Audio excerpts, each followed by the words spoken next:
Live. Everywhere. On netrootsradio.com.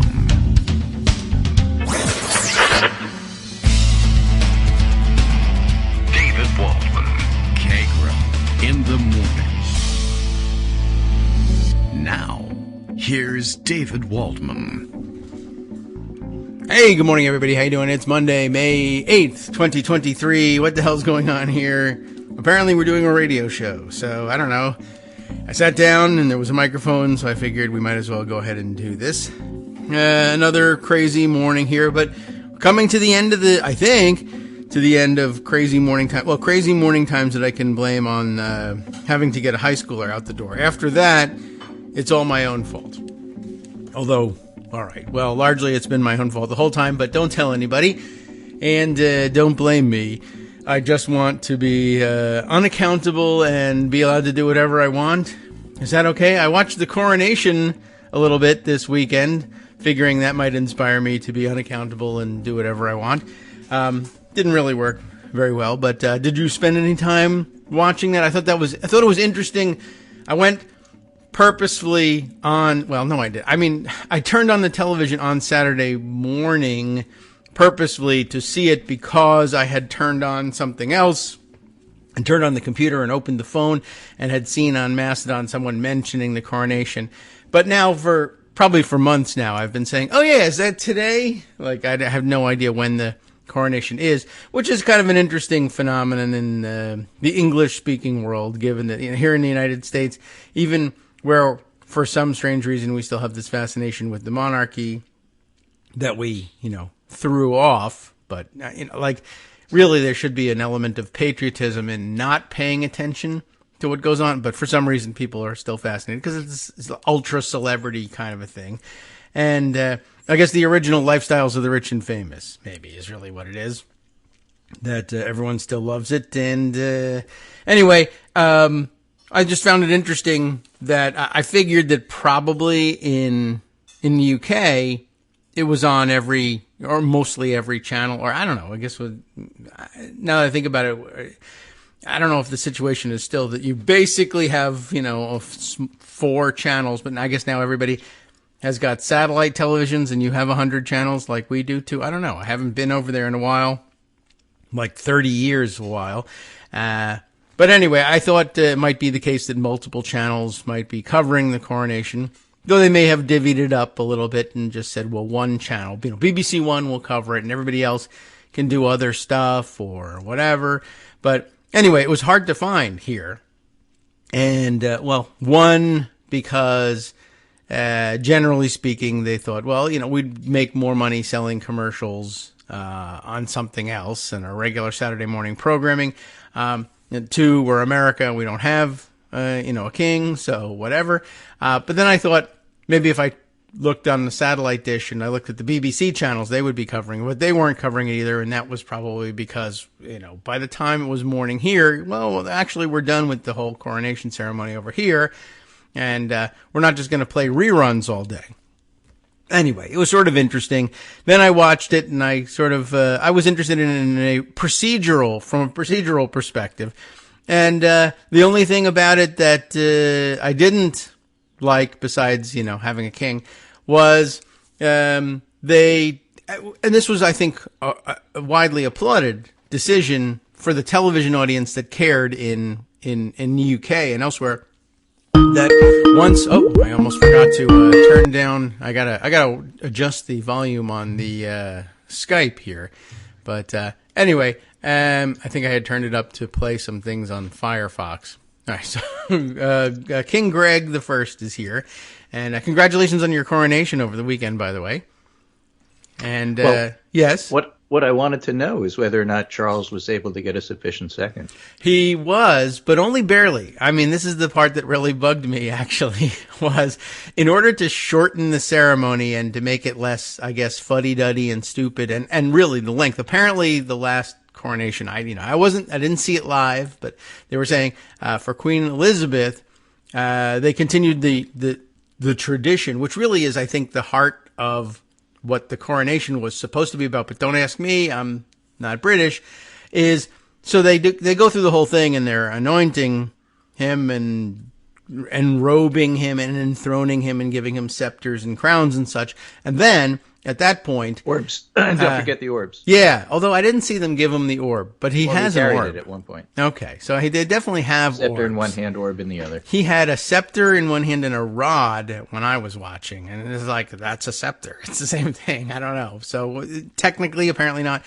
But the thing that they then had William, the Prince of Wales, the first among the many, was supposed to be many, come and like actually make an homage, a pledge of fealty, a very formal thing, and they have lines for it, and he just read it off the card, and you could see that, and it's fine.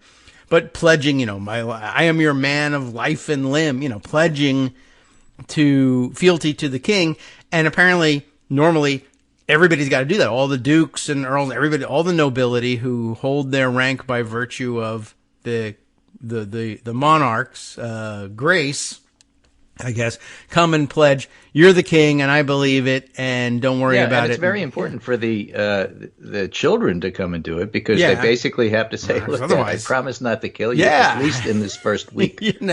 So I feel but I felt like they all hold lands and titles and money based on, because the monarch says they can and should continue to, and the idea is supposed to be, well, all right, in exchange for all the money and getting to keep all that, I come and pledge my loyalty and fealty to you. And they dispensed with it because it's apparently an enormously long process, because literally, I don't know how many, but for hours people line up and then recite this same pledge. And I'm sure it's boring, but I just sort of felt like, well, now they're not even doing anything in exchange for the money and the land and the titles. They just hang around and what do you think this is, Saudi Arabia? Yeah, exactly. But I bet they make them pledge something pretty good, too. So, all right, it was better for television that they got rid of it. It was a little weird having Michael Strahan narrate a coronation. I thought that was interesting. Did a fine job, but he was obsessed with the cushions that they were putting the crowns and rings on. Well, I think you had to get up at 5 a.m. and watch Keir Starmer do it on MSNBC or something like that, which of course I didn't do. My neighbor is from Dublin. And so, I happened to stroll over there with the dog on Sunday, and I asked him, what he thought of the whole coronation thing. Looked at me and said, "I'm from Dublin. What do you think?" I think. Right. And I said, "Well, it was a great Burger King commercial, so that's true. What's the issue here?" And he had it their way. Said, that's about the proper way to take this. Yeah, well, it was an interesting spectacle, and the fact that it wasn't necessarily the end-all, be-all spectacle of anything anywhere, even in the UK. There was plenty of other stuff going on. So, well, my basic takeaway from all of that really is that William and Kate have really cute kids. Yeah, well, and that's good. That's Elizabeth, even as she got, the kids stop getting cute as they get older. Yeah. But, it's a question of how old. Elizabeth was always cute. Okay. Even to the end. Okay. And Charles was never cute, even at the beginning. Well, the king thing, maybe they're not going for cute. I don't know. But at any rate, you have to give him his due in the sense that he really was an environmentalist when it was not popular to be an environmentalist. Yes. And I'll stop there. That is true. Because, it's nice to say something nice about somebody. Sure. And then the rest of it, Yeah, right. Well, we don't really care about the rest of it, but the most interesting part is watching reactions, so you could find out who's really a royalist and who's not. They have those posh British accents which make them seem smart. And then you hear them talk about Charles and you go, oh my God, you really think that? Well, it's reporters I'm talking about. It's a day when it's difficult to not be, I guess traditionally it would be called, difficult not to be nice to the king on Coronation Day in the sense that you should be nice to him on Coronation Day, but the rest of the time, I don't know. So this fits in with my theme for today. What is that? Well, the title of the Pundit Roundup is When Journalism Turns Its Back on Afflicting the Comfortable. Oh. And you can't get more comfortable than Charles.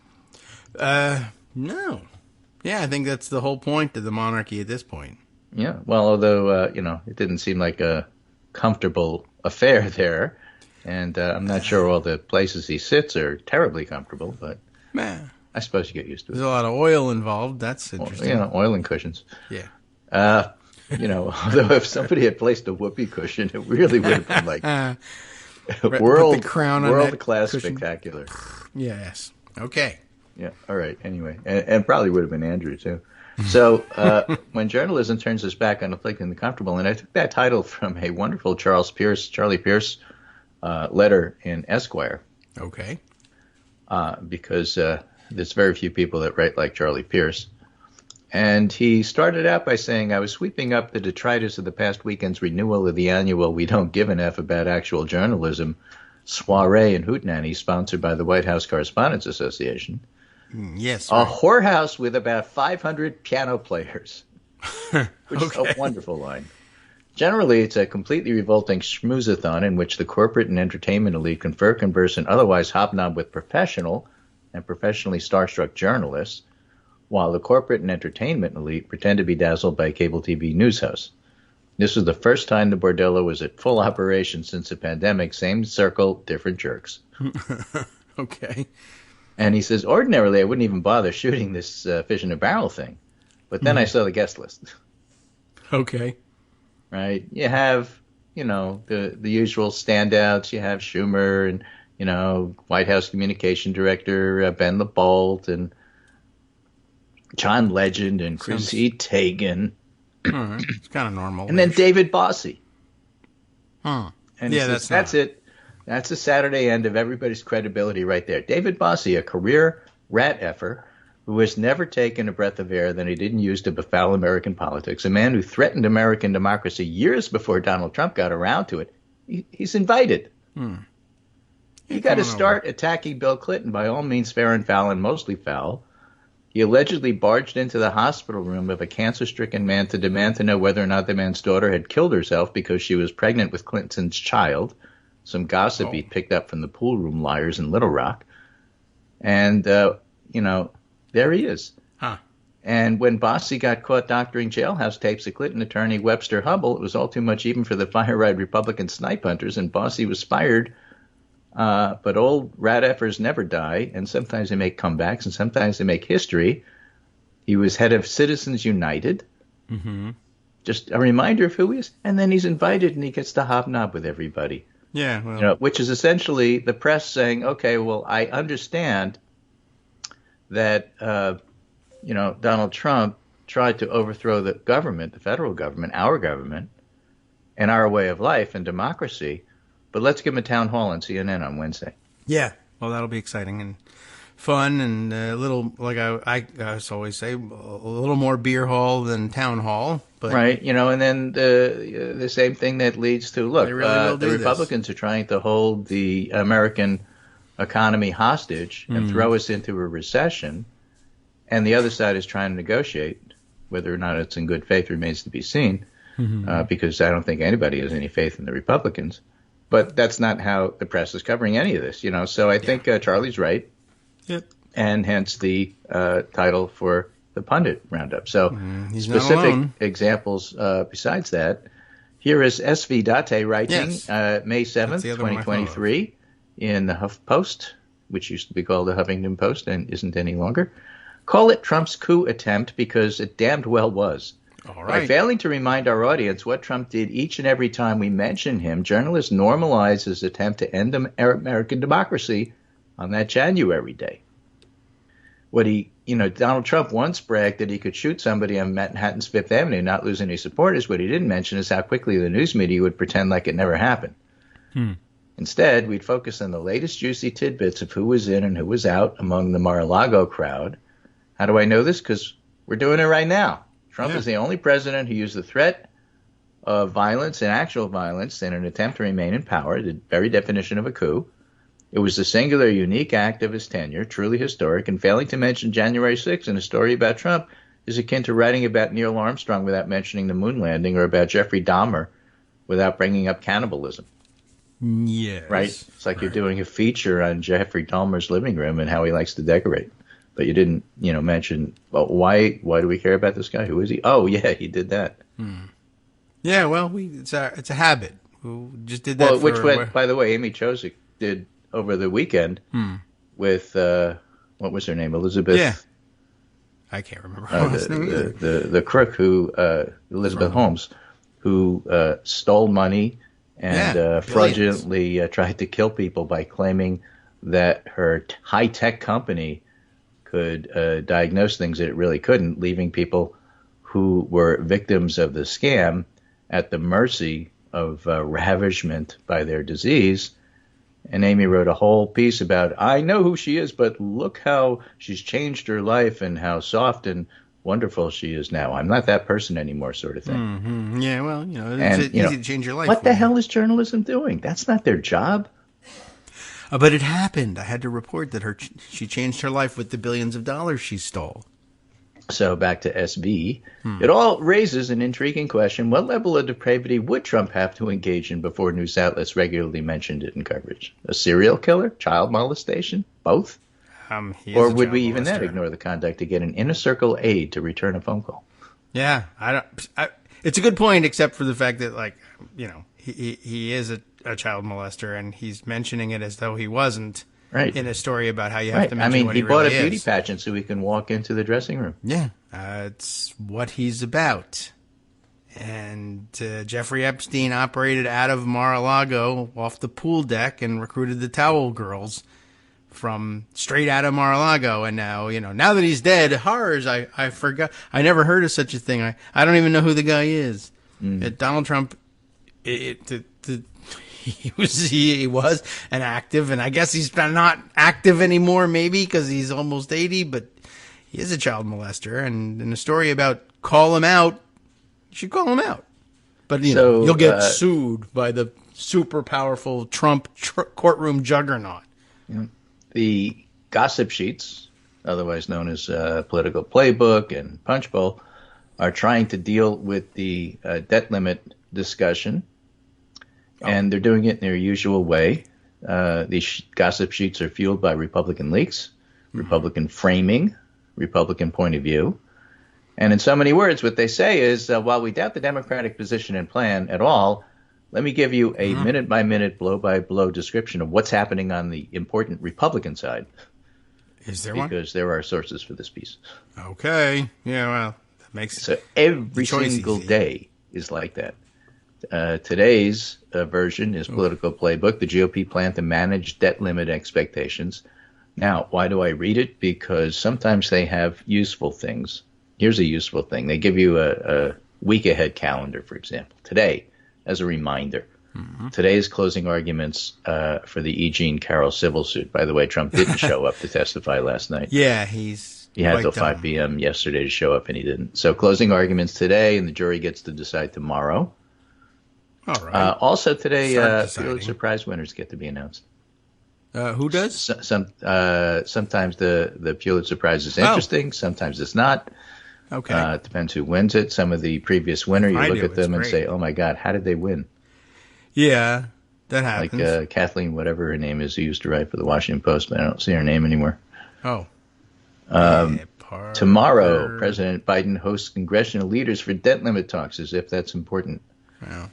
Now, the debt limit is important, but talks aren't, because until or unless Biden's ready to say, look, I'm just minting the coin, or unless Kevin McCarthy says, look, my conservative members of my caucus or conference are just so terribly out of control, I can't deal with them.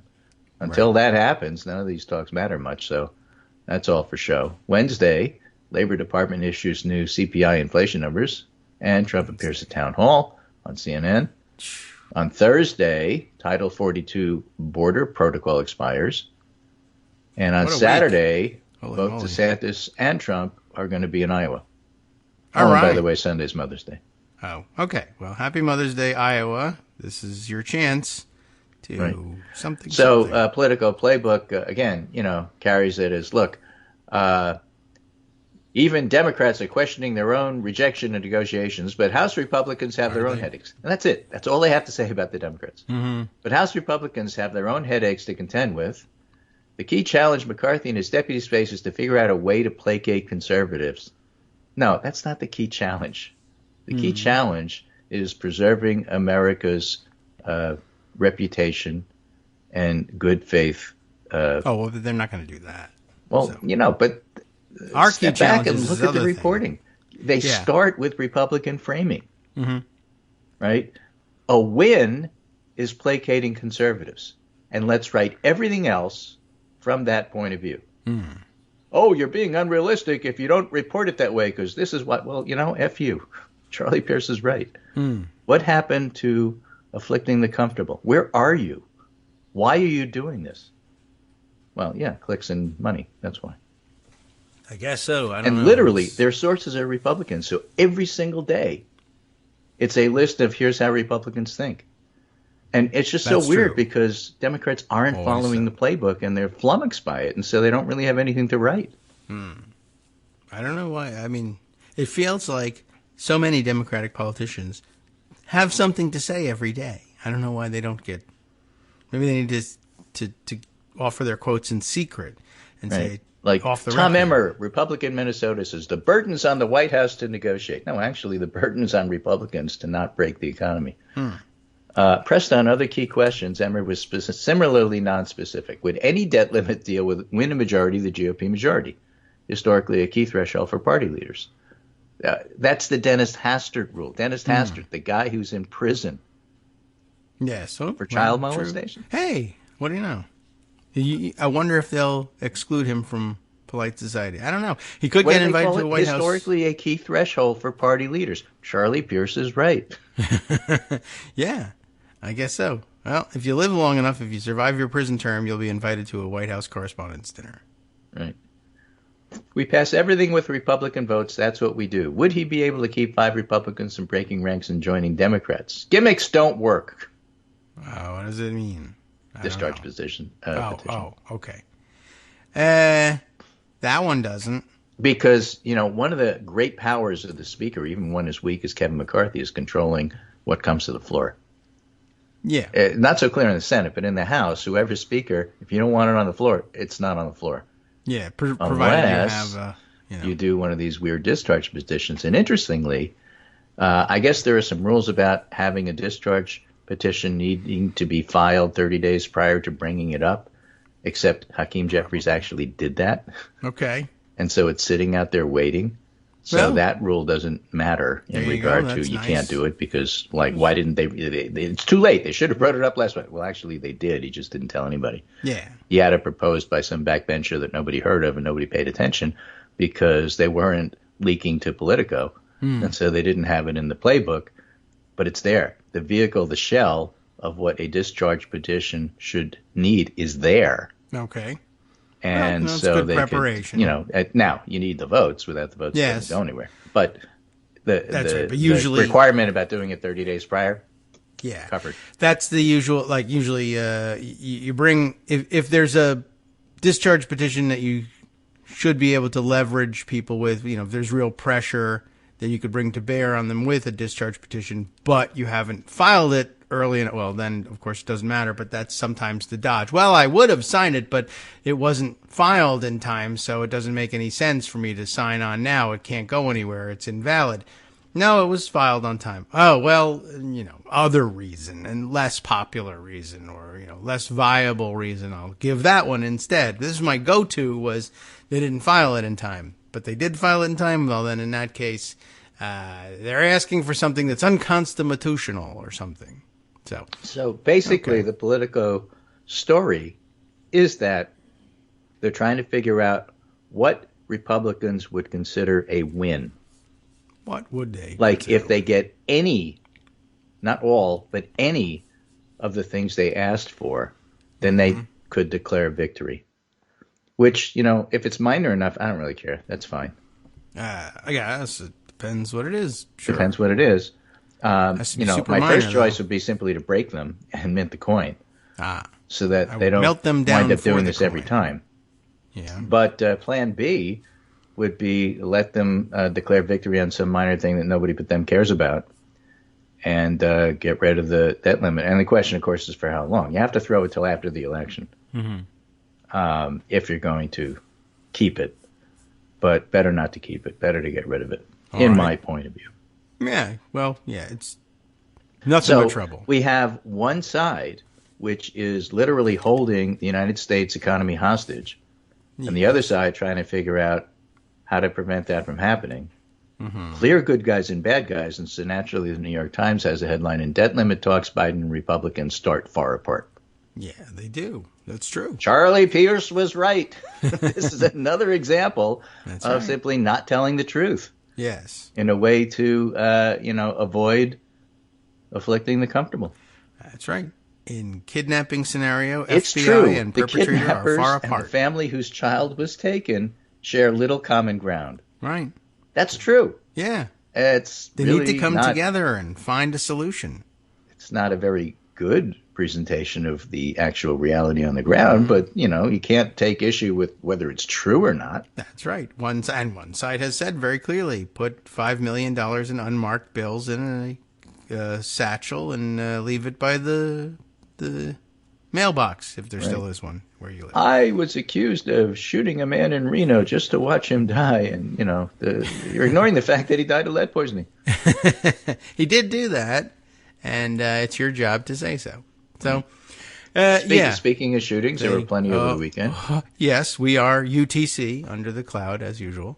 Texas had one shooting and one death by car. Yes. Well, just to show that really it's a combination of guns and hate. Right. If you don't have guns, the people will find other ways to murder people, and Texans did. Congratulations. More on that after the break. Yeah. We'll catch more. up It's on only that. so much we can take. Right. Yeah. Some, details emerging, but, Well, more about reactions. I think the reactions that people have are telling. Like course, that Tennessee guy that said there's nothing we can do.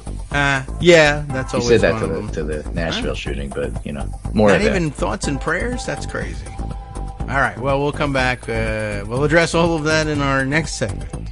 Take a break.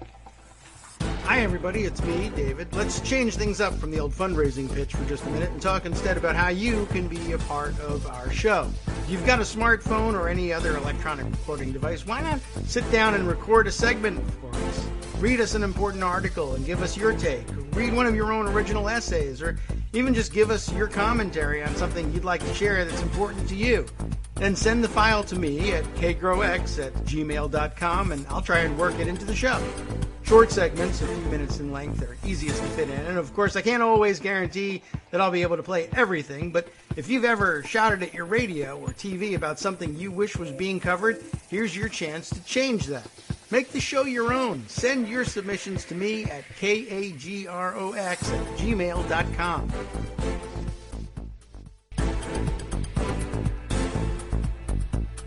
All right, welcome back now to the Kagro in the Morning Show here on Netroots Radio. Yes, we have to acknowledge once again, the continuing cloud of mass shootings. Again, if you go by the formal definition of 4 or more victims shot, we're constantly there under the cloud. Now, we now have to separate into, major league, like everybody's going to cover it nationally, mass shootings, and just your basic regional minor league, barnstorming type mass shootings. Did we kill people with a gun or did we kill people with a car? What's interesting is the Republican attitude that's taken place over the last year or so, which was really crystallized into that Tennessee fellow saying there's nothing we can do about it. Republicans view that was always a joke. Shootings and killings as a natural disaster.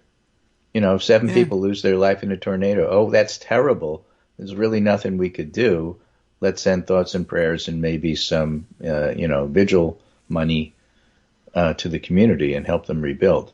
But it's not like we're going to stop it. You can't stop tornadoes. No. And that's their attitude toward shootings. Yeah, that's how they view it. People reminded us of Mothers Against Drunk Driving. Well, people drive drunk. There's nothing you can do about it. Well, actually, there is. And, you can. A lot of the measures that people have taken have sort of worked. Designated drivers and the whole concept, very effective. And so, there are things that people can do, except Republicans keep blocking it. So as long as people vote for Republicans in Texas, Texas is going to be Texas. Yes.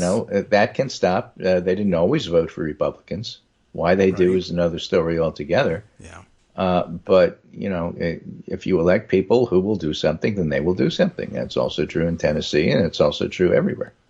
Yeah, and Greg Abbott is a spectacular example of it, in that he's so pro-gun, and he has that now infamous tweet that's still floating around out there where he reacted strangely. There was a news report that said that Texas was the second largest state for new gun sales, behind California, which of course is far more populous than Texas. But I guess he thought it was like a real tongue-in-cheek thing to say, or it was actually serious.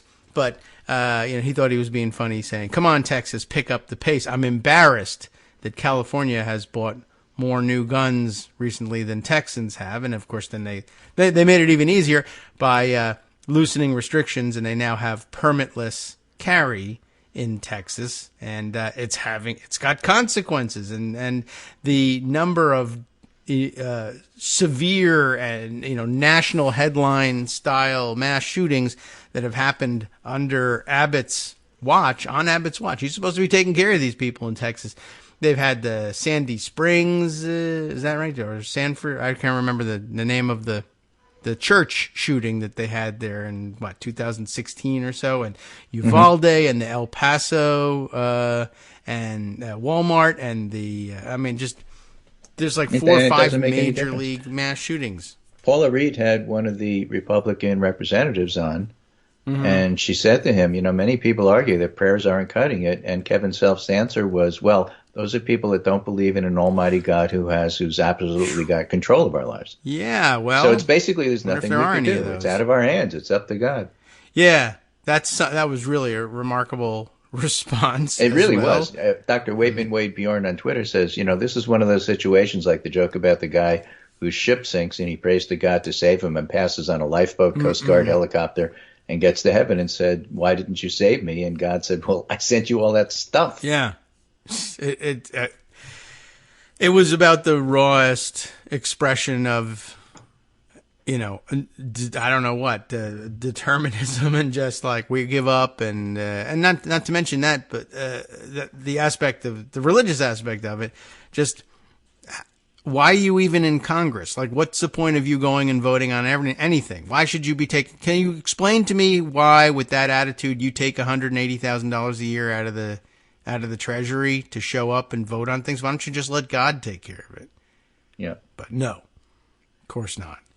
That just, what a weekend. Between that and I guess I also was struck by, it's a minor thing, sort of, and it just usually just, brushes right past us every time. But reading the local reports on things, the way these mass shootings end, the police show up and the shooter has either shot themselves, or the police shoot him, or someone else shoots him, or they capture him, or whatever it is. And then the standard line at the end of the press conference, the local police tell the local reporters print it. It's kind of true, in the micro sense. They say, well, the shooter has been neutralized. They say there is no longer any danger to the public. They say. Now, I note for you, of course, the formal definition of mass shootings, no longer really operative, but, that's what we're working with, 4 or more people shot. And if you look at the gun violence archive, then under that definition, you'll always be shocked looking at the number of times that this has happened.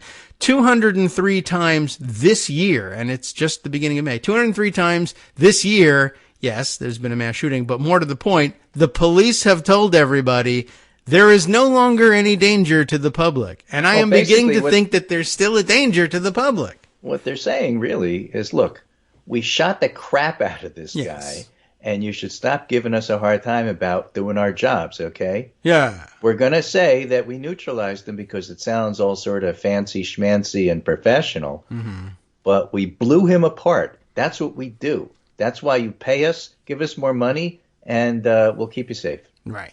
There's no longer any danger to the public from this guy. So Megyn Kelly, to continue the, oh my God, I can't believe they said this. Remember Megyn Kelly? She used to have a platform on Fox News. Thank goodness all she has is Twitter now. Serious question for gun control advocates. You fail to effect change. Please face it. You can't do it thanks to the Second Amendment. We're all well aware you don't like it, but fact it is. So next, must we just stay here and concerned and lamenting? Can't we talk about other solutions? No. Like what? Banning you from Twitter? What other solutions are we talking about here? No, we can't. It's in the Constitution. John Harwood saw that and said, many efforts to effect change fail repeatedly until political circumstances and public opinion change. Then they don't fail. So efforts to enact civil rights protections and expand access to health care, for example, worked. You know, so the idea that nothing will happen, well, I live in Connecticut. We've done change here. Yes, that's California true. Has. I think Washington State has. There's a lot of places that have. Just because Texas doesn't do it, that's Texas. That's, on they're Republicans. proud of it, apparently. By the way, Sutherland Springs was the name of the location of the church that I was trying to think of. I wanted to at least get it right. But Anyway, it's bad. They suck. Elisa Menendez on MSNBC had one of our Newtown family members on Nelba Marcus Green, whose daughter Anna Grace was murdered on 12/14, and Alicia tweeted this with a segment that Nelba was speaking. Some people argue sharing gruesome images of victims will provoke legislative change. Nelba disagrees. We have bigger problems than images right now. Hold your elected leaders accountable. Stop voting for people who do nothing. But don't weaponize this against families. And her point is that there are plenty of pictures and videos of Anna Grace when she was alive, playing the piano, being a normal kid, and so on and so forth. That gets weaponized. People take it and take it frame by frame apart to prove that she never existed or she was a crisis actor, so on and so forth. Actually happened. And so she's not real keen on having those pictures out there because she doesn't think that suddenly that's going to make the difference. So that's a point that needs to be brought up now and again, since the Texas video of the guy jumping out of the car, the neo-Nazi white supremacist right-wing death squad guy, and then mowing people down exists and for some reason, and it's on Twitter for some reason. And so she's making the point, you don't have to watch that. And no, it's not really going to make a difference for you to see that sort of stuff. Yeah, widespread difference of opinion on what to do with all of that. Of course, these guys often produce their own videos of this stuff, so that may be why it exists. Why people decide to share it, that's any number of reasons. Well, it's kind of from far away, so I don't quite figure out how that was done. I mean, it could be somebody else's dashboard cam. And I mean, I guess if you capture something like that, I guess you don't, your first option isn't destroy it. You could just say, but put it on Twitter, no. Board cam, my first option is get out of there. Well, right, that's one thing. But people are weird about that. I mean, you saw that. You saw, there was a distance, probably 10 cars, 12 cars away by parking lot. Car widths away. And as the shooting started, you see somebody who was about to leave, gun it, and get the heck out of there. Yeah. Well, that's the wise thing to do if you can do it. I didn't actually see it. I wasn't consciously avoiding it so much as, whatever. I'll eventually see it, I guess, maybe. But everything's got video now, and so it's just things get taped all the time, and what you choose to do with it is a different issue. But doorbells are videotaping people. Car dashboards, every car in Russia apparently has a dash cam.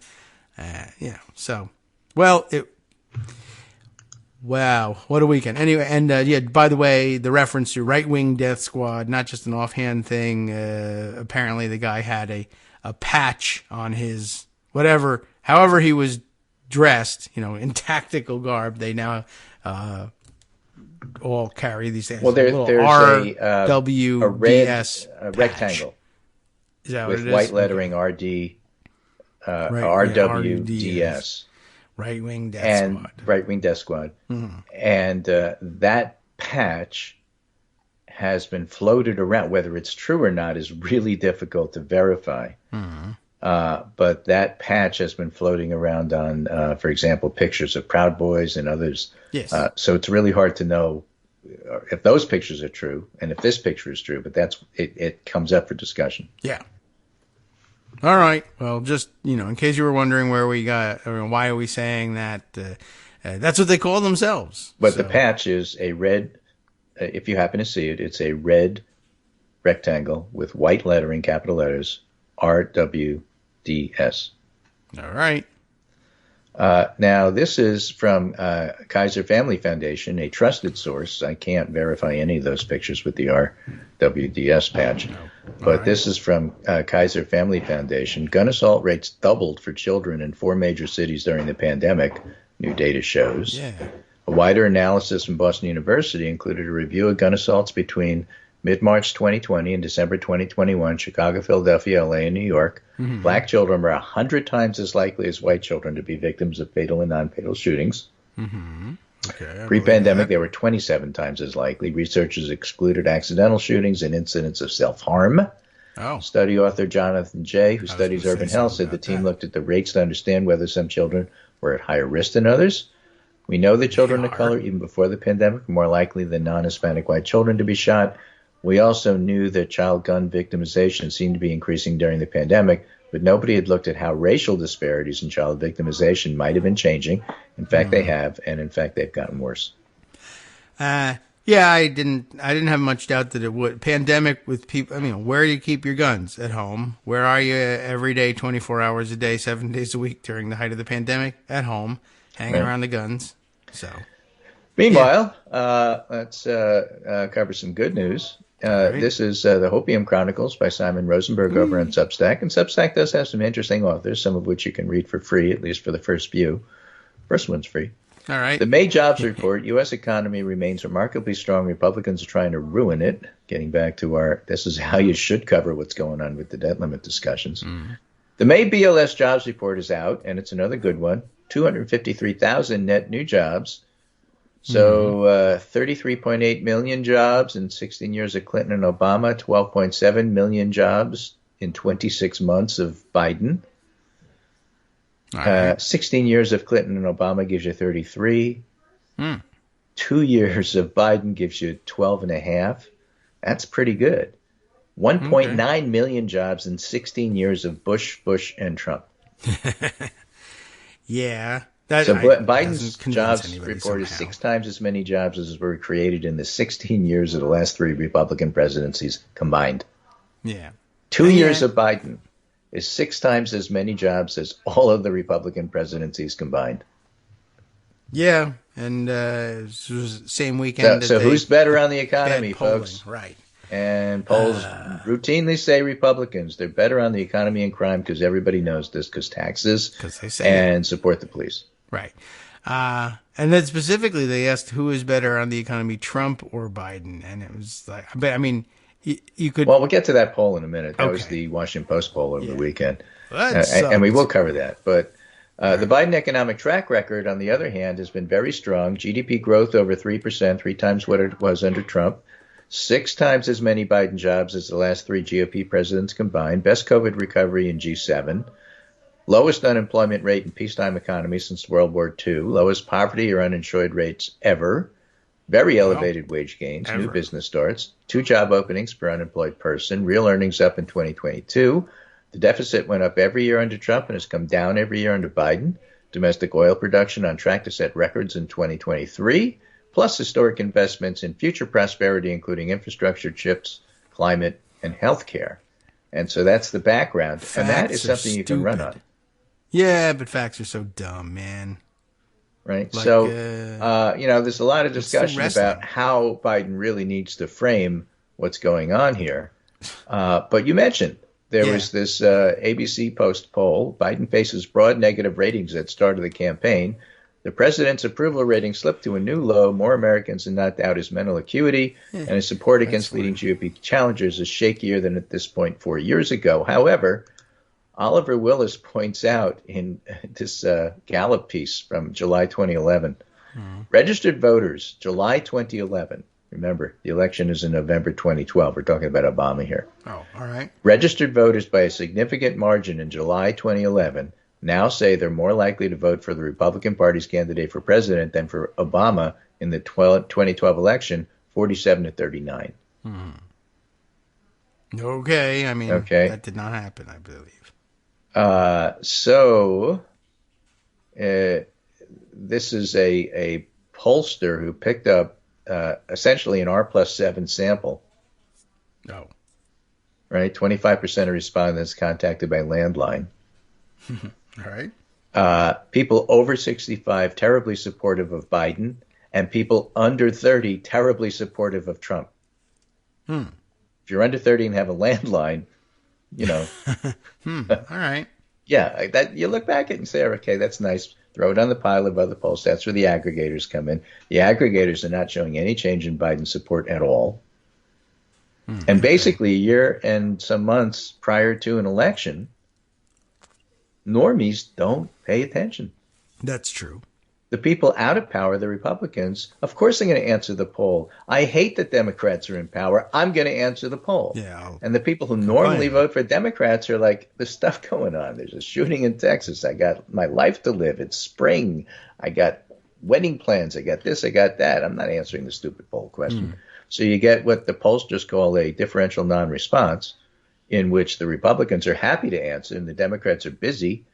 And all of a sudden you get a poll saying, well, Obama / Biden is in trouble against the Republican Party / generic candidate / Trump. Except, no, not really. And then when things get focused, when you get back down to the election in a year and some months, when a whole bunch of other things happen, including whether or not we're in recession, whether or not there's a debt limit issue, whether or not some of the things that Biden has invested in are starting to show, results in regard to local economies, and whether or not you're able to frame the banning of Goodnight Moon because it's too sexual by Florida, parents, that kind of stuff. Night is very sexy. Well, it matters. It's pornography. You have to get rid of it. So, you have to, put this in perspective and say, it's nice, it's interesting, it's something to talk about, rather than talking about how the Republicans are trying to hold the U.S. government's good faith, hostage. Yes. You all built that good faith. Just put the whole thing in perspective.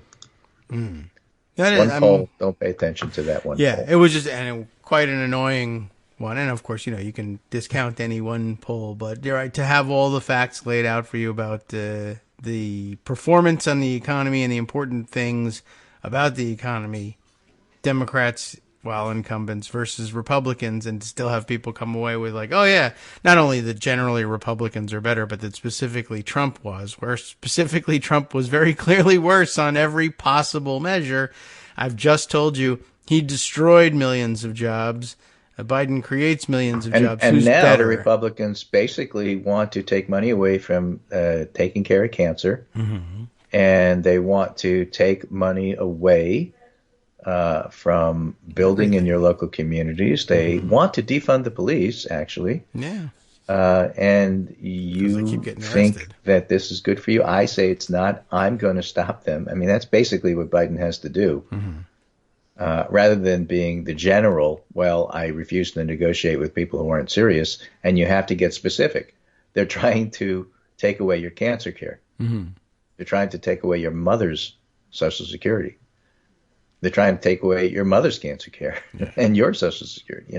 You got to be very specific about it. All right, true. Anyway, turning to something now for something completely different. All right, why not? I found this article really strangely compelling. It's by a Republican pastor named Kevin Young, or at least a former Republican pastor, which is why it's interesting. Under his Substack vertical, or whatever you call it, when you do a Substack, you get to name it something. Yeah, okay, right. There's a like the Hopium Chronicles by Simon Rosenberg, for example. And this guy, Kevin Young, writes under Substack heading called Reconstructing Faith. Again, he's a pastor. All right. And here's the title of this particular piece, written April 27, 2023. I voted for Trump. That is a bad title. And other confessions that led to the collapse of my conservatism. Oh, that is a good subtitle. My journey from fundamentalism wasn't a long, drawn-out process. It was flipping a switch. 1 minute, I was a conservative Republican, and 8 minutes and 46 seconds later, I was something else entirely. What? All right. Tell me. 8 minutes and 46 seconds later, that was George Floyd getting killed. Oh, I should recognize that. It took a long time for the dust to settle and for me to see. But I'm getting ahead of myself. I was raised Republican, indoctrinated into the grand old party from a young age, baptized into the waters of McCarthyism. I sipped at the fountain of pro-life rallies and Reaganomics. One of my earliest memories was joining my grandfather in a voting booth so he could teach me how to vote straight ticket, red, of course. I bled red. We bled red. Why? Because God bled red, or so I was told. And I bought it. Why wouldn't I?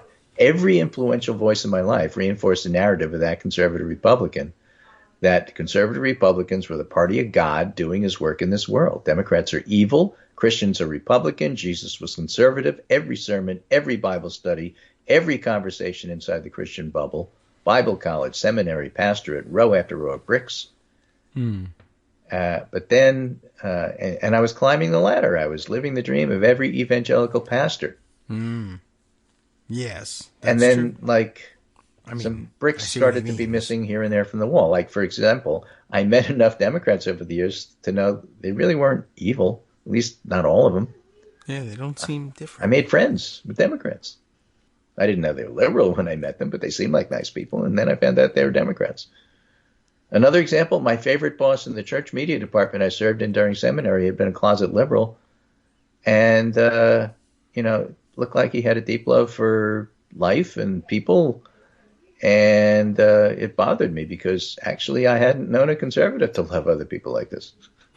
So by 2016, things were a little shaky. And then Donald Trump came in, and I saw Donald Trump as the savior of my conservatism. He could build up that wall again. I got caught up in his political outsider tone, his style of rhetoric, the barely veiled hate and toxicity. Actually, I got caught up in it. In retrospect, I can see Trump stroke the same strings on the guitar played by my childhood fundamentalist icons. He tapped into the same rhetoric, same fears, same bigotry that was embedded in the bedrock of my foundation, which is really interesting because it was a chicken and egg thing, right? I mean, did Trump tap into the evangelicals and the way they addressed their world? Or did the evangelicals, wind up being so more overt about it after Trump won and figured they had permission structure to speak? It was probably the former. They were already doing this. They were just doing it quietly. And then Trump started broadcasting it. So, it helps to answer the question of, well, with Access Hollywood and the E. Jean Carroll thing and everything else, how can evangelicals, but why wouldn't they? Where does that fit into the liturgy? That has nothing to do with what evangelicals stand for. Nothing whatsoever. I see. Okay, that's true. I guess that's it. It's Trump a weird masterfully stoked and rekindled the fires of my conservatism, so I supported Trump blindly without question because I needed to. He was the only thing that stood between me and the collapse of everything I thought. Wow. So to be clear, in the 2016 presidential election, I cast my vote for Trump proudly. I did my best to support him.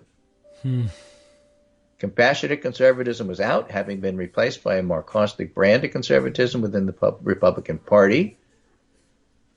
And then I saw COVID, and COVID took hold, and I didn't recognize my Christian and conservative brothers and sisters. Their callous response to the health of others shocked me.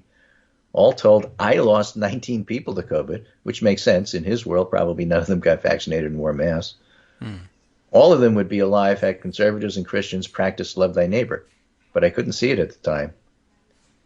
And that event, the COVID and the response from the conservative community, basically condemned the wall. It was dangerously close to collapse. And the brick that toppled the wall was Derek Chauvin putting a knee on George Floyd's neck for 8 minutes and 46 seconds.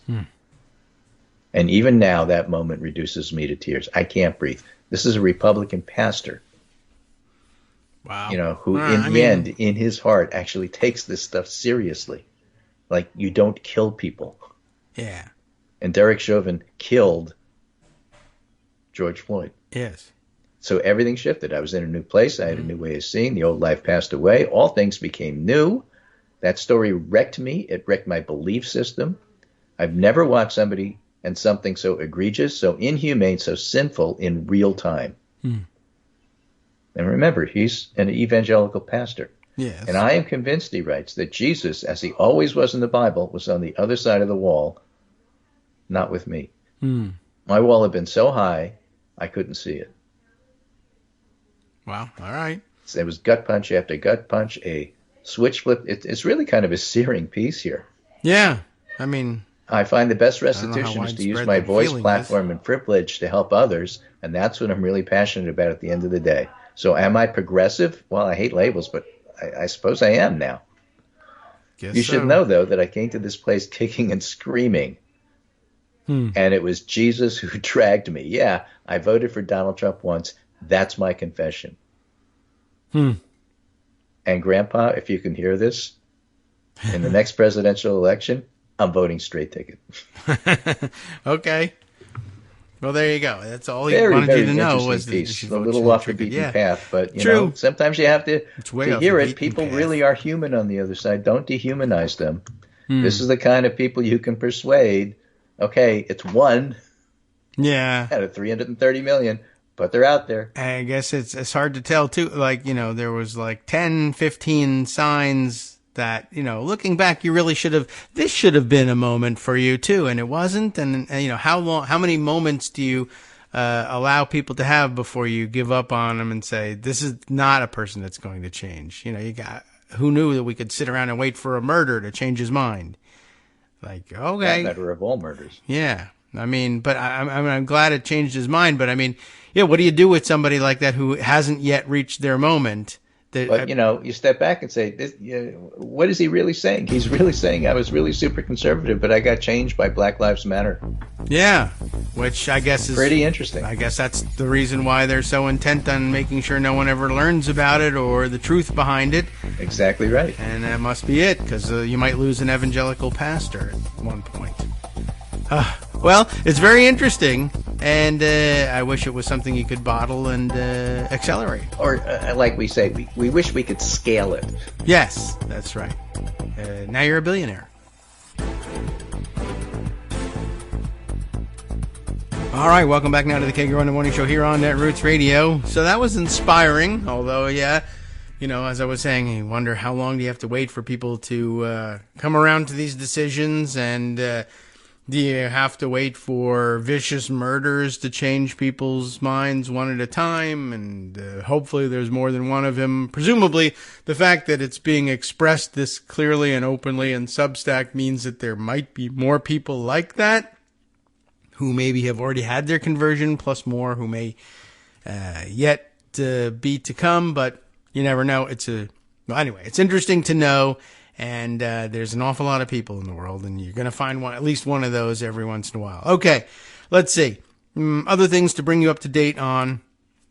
There's a lot. In, I guess, Texas news, I guess I'll just throw this in there since we're not quite off of the Texas subject. I mentioned to you, one thing that I noted earlier, the constant drumbeat from the police every time one of these mass shootings comes to an end, that there's no danger to the public when clearly there is, and it's just a matter of your perspective. From the local police perspective, the one guy who had the guns here is now dead, and so there's no longer any danger to the public, except, you know, there could be any number of other people in this very same community that likewise have guns, or cars for that matter, as was the case also in Texas over the weekend, and could be a very grave danger to the public.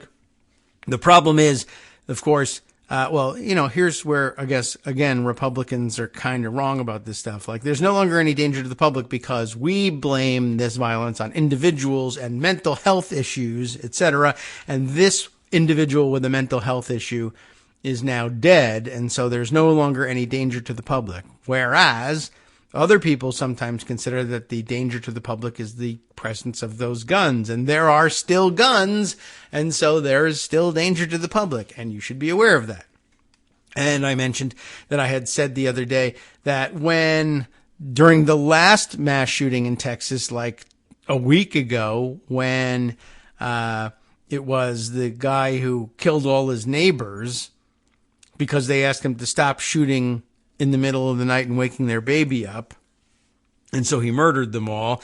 And Greg Abbott's comment on it is he made sure to work in the immigration status of people involved, both victims and the shooters, as it turned out. And everybody, of course, said, well, that's highly inappropriate and insensitive. You're a real jerk. You're obviously trying to distract from the fact that there are too many guns floating around in Texas and people are murdering each other left and right, and you don't want to own up to it. And, you know, if you were wondering why it was that he was so interested in covering up, well, there's the gun issue by itself, of course, and it's worth a lot of money to big donors to him to defend guns and gun rights, no matter what's happening. But then, of course, there was, as I mentioned, the fact that Texas is far and away had the most, you know, major league national headline making mass shootings under, you know, since the beginning of Greg Abbott's tenure as governor than any other state. Like far and away, the more people, something like, I think it was like 80 people killed in 4 mass, you know, major mass shootings in Texas during his term of office. As I said, there was the church shooting and the Santa Fe, Texas high school shooting, and Walmart El Paso, and then Sutherland Springs, of course, was the first, I think, under his tenure, and then Uvalde, and now this one at the mall over the weekend, and of course the car thing too, where somebody apparently, I don't know whether they've reached their conclusions yet or not, but yesterday it was looking an awful lot like they were going to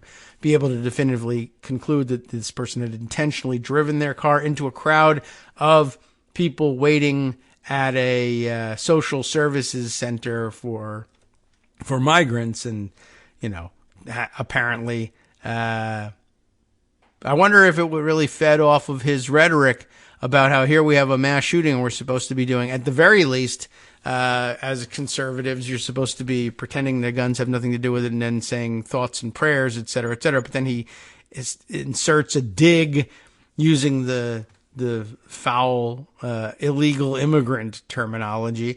And what do you know, a week later, somebody who's privileged enough to be holding on to a Range Rover or something, or a Land Rover of some kind, decided, to hell with it. I'm going to wreck the whole thing, plus murder a bunch of people that have done nothing in particular to me by driving it into the crowd.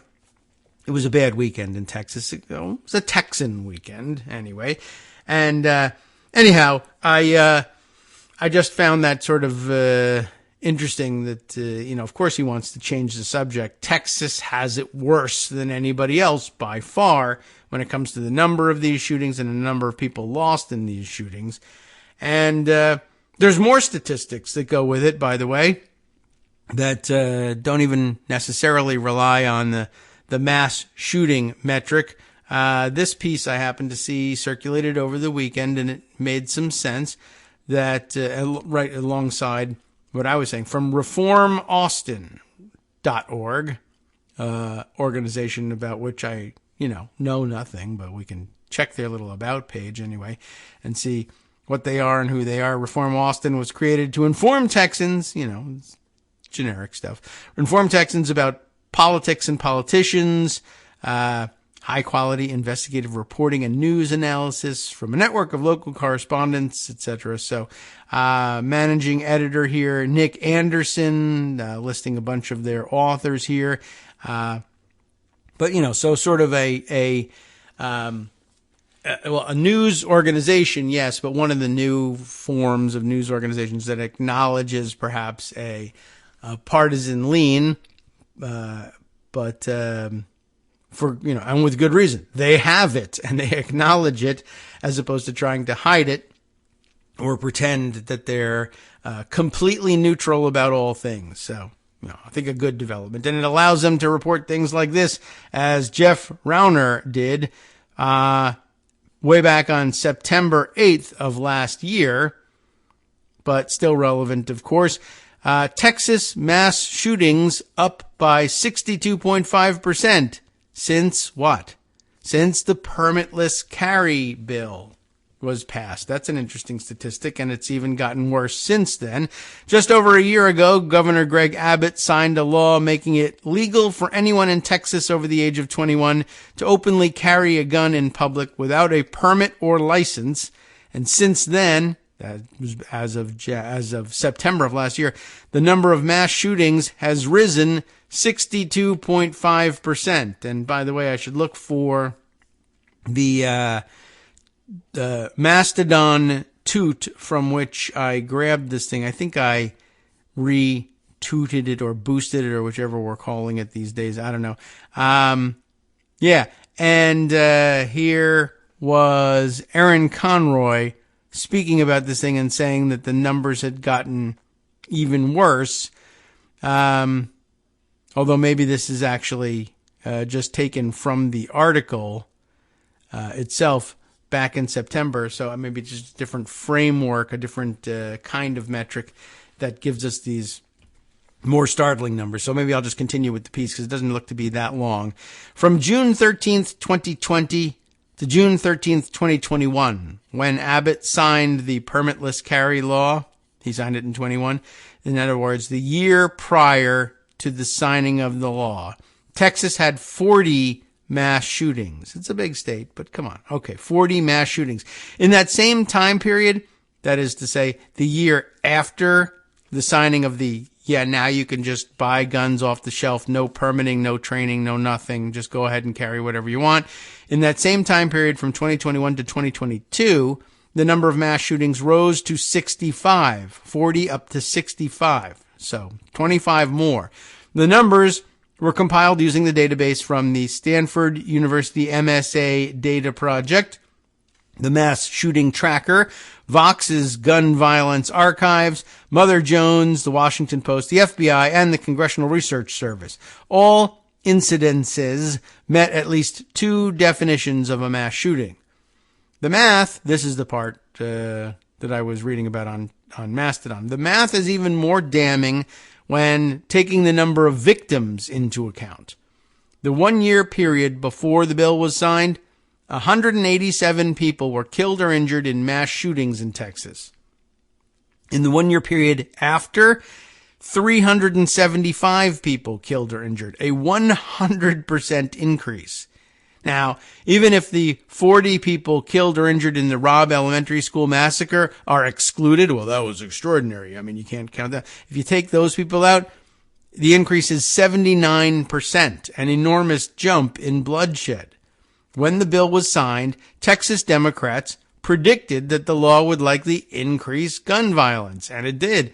Just mass shootings alone, when the casualty rate went up 100% in 1 year.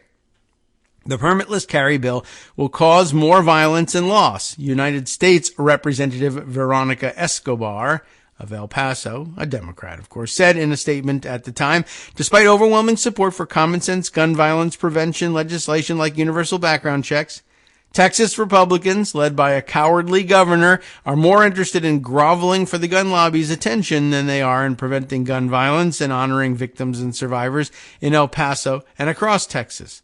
That grim prediction has come true. These numbers do not even take into account shootings of less than 4 people. Totals for all gun violence tend to lag behind mass shootings as they get less press coverage, and the numbers from last year are still not widely available from sources yet, let alone for 2022 so far. And by the way, I mean, think about what that means.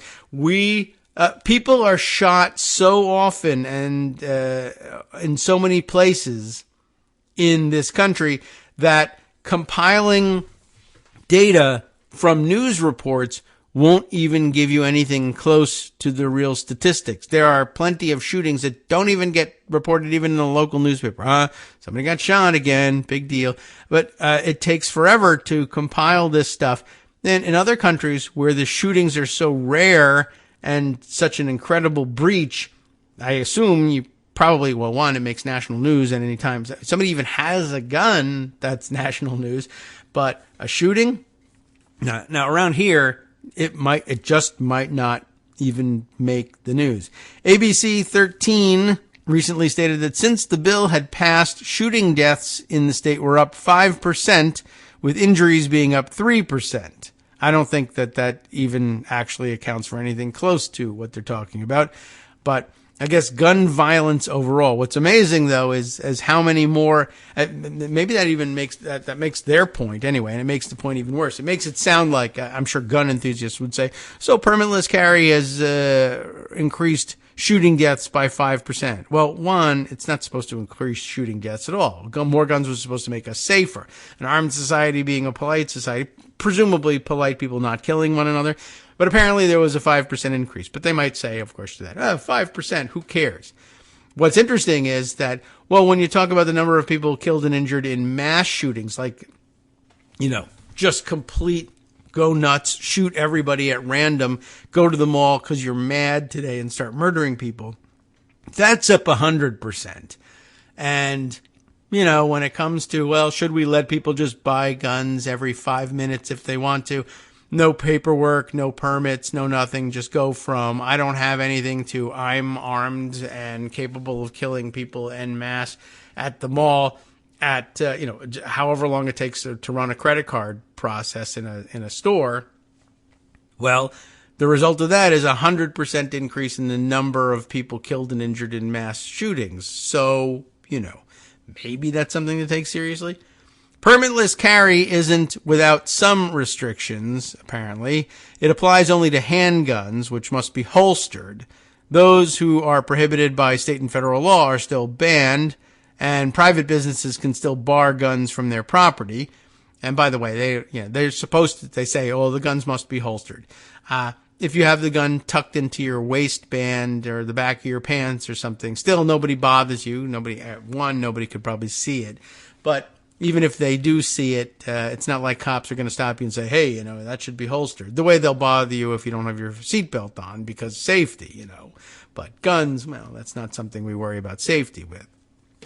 Anyway, despite those restrictions, permitless carry has been consistently linked to worse outcomes as the number of untrained armed residents increases. States that have weakened or eliminated law enforcement authority to deny permits to people who pose a danger have experienced an 11% increase in handgun homicide rates and a 13 to 15% increase in violent crime rates, says Everytown Research and Policy. Nevertheless, states have been steadily loosening their gun control laws since under pressure from conservatives who feel that a Democratic president is more likely to start confiscating weapons, despite there being no evidence to support the assertion. I mean, that's the big complaint of a lot of Democrats. They're not doing anything. Why should we bother? Anyway, across the board, those states experience more violence than those who do not, with Texas being among the deadliest. So there you have it. But an interesting statistic, just something to keep in mind. And sometimes you get into discussions about things like that, and you'll have that knowledge. 100% increase in the number of people killed and injured in mass shootings in Texas the year after signing the permitless carry law. Anyway, I guess if you really wanted to argue, I'll argue both sides here for just a second. I guess we keep saying, well, one of the big problems, particularly with mass shootings, is the number of mass shooters who are enamored of AR-15 style long rifles, and they love to do that, and those guns keep showing up at all the mass shootings. The mass shooting numbers are doubling, but permitless carry doesn't apply to AR-15s, so I don't know. I guess you would probably have expected to see more mass shootings with handguns than AR-15s. But the reality is that you actually do. So I'll remind you of that. The big, splashy, major league national headline mass shootings are the ones that tend to be carried out with the AR-15s. That's true, and that's contributing to their reputation, however you interpret that. But the definition of mass shooting, say in the Gun Violence Archive version being, and I think they take their definition from the FBI, being 4 or more victims shot in a single incident. Those happen, as we mentioned, all the time, and as a result, you probably would not be surprised to find out that the vast majority of those are perpetrated with handguns. It's just that they don't make the news. Even when lots of people are killed, very frequently, if it's not totally random, a guy shows up to a mall, a school, a church, a movie theater. If it's a guy showing up to a party someplace and getting mad or trying to settle a score with somebody who is known to be at the party and shooting into the crowd of the party, somehow that's like minor league news. That's local interest. Or, oh my, 16 people were killed or injured when somebody randomly, indiscriminately fired into the crowd at a party or at a club or something. And people just say, well, it's just the way it is with guns around. People shoot at one another. But if the same number or even less are killed at a mall and it's random and it's an AR-15, somehow it's a totally different class of story. And I understand that. I kind of have that innate feeling as well. But there isn't much logic to it. Anyway, speaking of things that are disturbing and to which there aren't much logic, the Oath Keepers. However, now some logic is being imposed on things. This report, just to bring you up to date on courtroom type proceedings, as we just saw the Proud Boys trial end with some convictions. We haven't yet gotten to the penalty phase yet, but by way of update from the Oath Keepers trial, this from Ella Lee in USA Today reporting just on Saturday. The DOJ will be seeking, hasn't yet gotten it, but will be seeking a 25-year prison sentence for convicted Oath Keepers leader Stuart Rhodes. So how do you like that? That's 25 years for each eye that he still has, I guess, because, of course, he very smartly and constitutionally shot his own eye out accidentally while trying to form a more polite society. Anyway, the Justice Department is seeking a 25-year prison sentence for Oath Keepers leader Stuart Rhodes, who was convicted of seditious conspiracy, which is what the Proud Boys just got last year in connection, of course, with the January 6th attack, as some people say, attack on the U.S. Capitol, as I was recently reminded. This was an attack on democracy itself and the American way of life. And it probably ought to be, we have to find like a better phrasing for doing that so that it rolls more trippingly off the tongue than attack on the U.S. Capitol. But that's sort of like it really shouldn't, make it sound any less important or, less personal to say they attacked the U.S. Capitol. They attacked the U.S. Capitol. That's crazy. But I don't know. It's a good point that we should be reminding everybody exactly what happened. Okay, so we'll just wait for that. I don't want to read the article about what the DOJ is asking for. I mean, they should be asking for this and much more. We'll wait and see how much they actually get and then how worried the Proud Boys should be about their own prison sentences based on that. And, I sometimes wonder about the Proud Boys and whether they might be trying to put on a brave face, or it might be factual that they might be saying, well, we are, of course, a bunch of guys who are tough guys who love to fight, and we're not scared about being sent to prison, especially as prisons are full of white supremacist gangs as it is. We'll just find more of our own people there, and we'll be safe. Although, I don't know. I'm not certain that that's going to work out quite as well as they might be thinking. The Proud Boys, they say, their major feature really is that they love to fight. They love to be tough guys and be confrontational. But I should point out, for the most part, they love to fight people who don't particularly want to fight. Like, they love to show up and intimidate people. And to the extent that they fight with Antifa people, who I guess can be presumed in some cases anyway to be perhaps more, to have expected the fight to be coming to them more so than others. They generally like to stand and yell and argue with people face to face and then sucker punch people in the face and say, I don't care if the guy hits me back or even if the cops watch me. I'm going to start a fight, and then I think I can win the fight. That's what the Proud Boys ethos really is. But what they don't do, what you don't see is you don't see them going to mixed martial arts bouts and fighting the prize fighters there, for instance. Like, you don't see them taking that up very often. And when you do see them fight the cops in a riot situation, of course, they get themselves arrested and put on trial.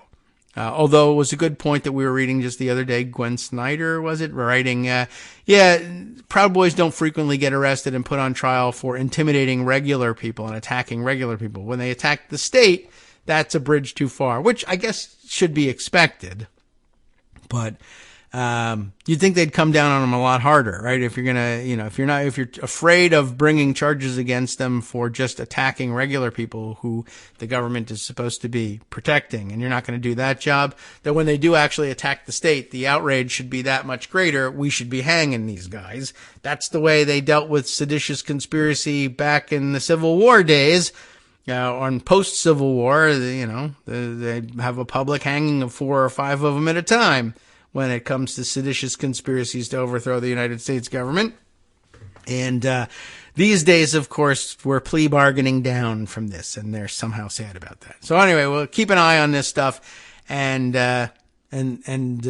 see how the sentencing goes. Does it say in here when we expect to see sentence passed? I guess I should have read the here we are. Scheduled to be sentenced May 25th. So that's coming up, not too far, about, a little under 3 weeks, I guess, till we get around to that. And by the way, if you were shocked or somehow disturbed by hearing me say, we used to hang these people. I mean, we've evolved to some extent, but, yes, that's what we used to do with them.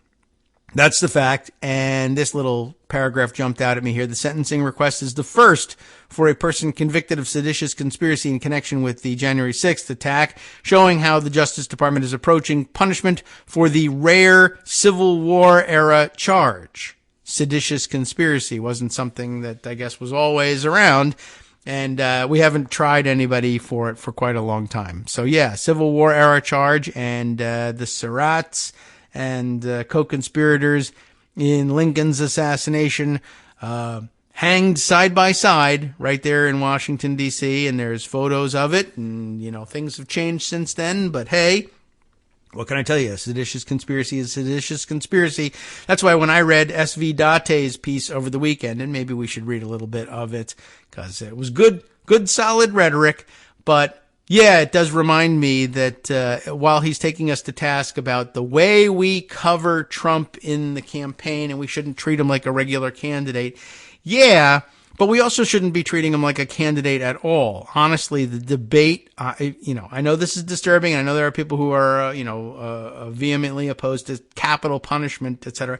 Our big dilemma ought to be not, how we cover Trump as a candidate, but should he be allowed to be a candidate at all? Should he be alive? He should be hanged. We should be talking about whether or not we should be executing Donald Trump. That should be the outright discussion, not whether or on what terms we would readmit him to, quote unquote, polite society, or how we cover him when he runs in New Hampshire. It should be, this guy should be a fugitive, not a candidate. There can't be rallies. There can't be town halls on CNN. There should be drone attacks where you think he might be. Mar-a-Lago should have been leveled. No one wants to take a cue from the Israeli government here, but you should bulldoze Mar-a-Lago. He should be on the run, not contemplating accepting the nomination of a major party for president of the United States and having rallies and town halls. It's crazy. But the most radical discussion of the whole thing is, maybe we should be covering him differently in the press. And people are looking at S.V. Date like he's lost his mind. No, he's reactionary or I guess slow to coming to the realization of what we really should be doing about this person led a coup to overthrow the United States government and fully intends to do so, and that he, wants to use the cover of an election as the framework from which to do it, should be deeply offensive to everybody.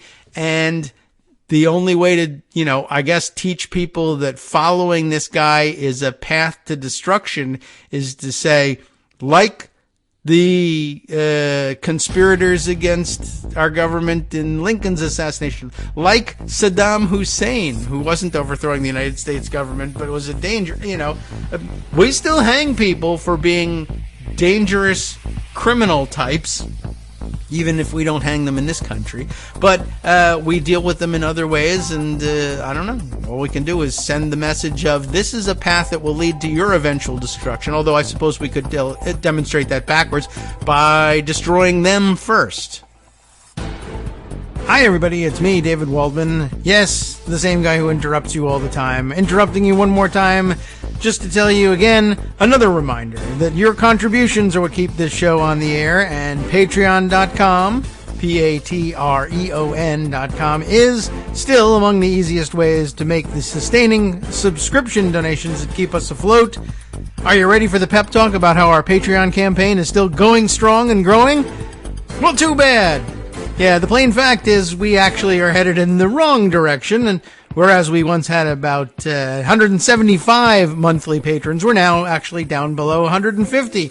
Time to recruit some more. Not exactly the kind of news I wanted to share, but there it is. For those of you in a position to support the show, patreon.com does make it easy to make those secure, recurring monthly contributions to do so. Patreon.com/KagroX gets you straight to our donation page. We've been through a lot together. The worst of the pandemic, we hope. The worst of the insurrection, we hope. So go ahead and treat yourself. You don't need an excuse. Give yourself the gift of a little something you enjoy in life. Support the show. And of course, if you happen to prefer using PayPal or even the Square Cash app, we're up and running on those options too. So thanks again, everyone, for all your support. We couldn't, or at least shouldn't, do it without you. Hope you'll be on board soon too. Thanks for all your support.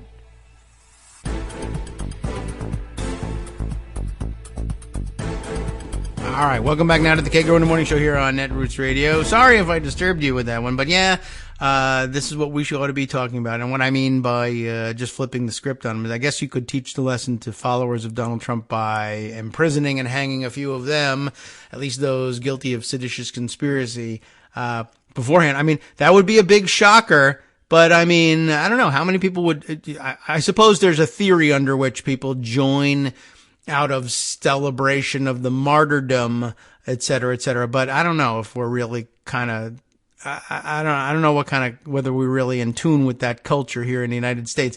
Like, I don't think anybody really expects the end of the run here, the outcomes for, Stuart Rhodes or, but Enrique Tarrio or something that we just say, yeah, well, guilty of seditious conspiracy. This is how we used to do it with these guys. Hang them. You string them up and execute them, or however we don't execute anybody anymore because the problems with it.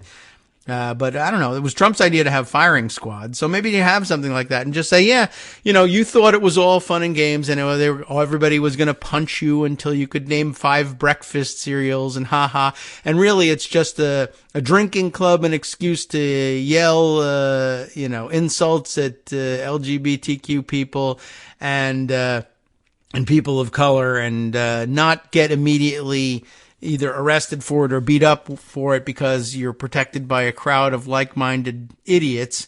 But then at the end, you're hung, you're dead, you're murdered by the state, you're shot, you're electrocuted, you get a lethal injection, whatever methodol, Well, I don't know. That doesn't sound like a fun club anymore. That's not really that cool an idea. It tends, there's kind of some precedent for it where people say, well, I would fight back, except for the fact that you would get arrested, convicted, and maybe executed for it.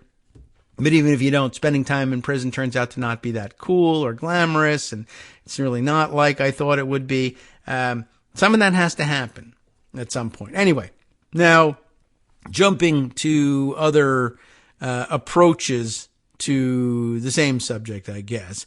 Well, there is SV Date's piece, which I thought was good, I don't know what, a good exposition of the problem, except for, he obviously, he's writing for an outlet, HuffPost, that would find themselves sued if they called Trump out as a child molester, because he's never been actually convicted of that in a court of law, and you know how it is.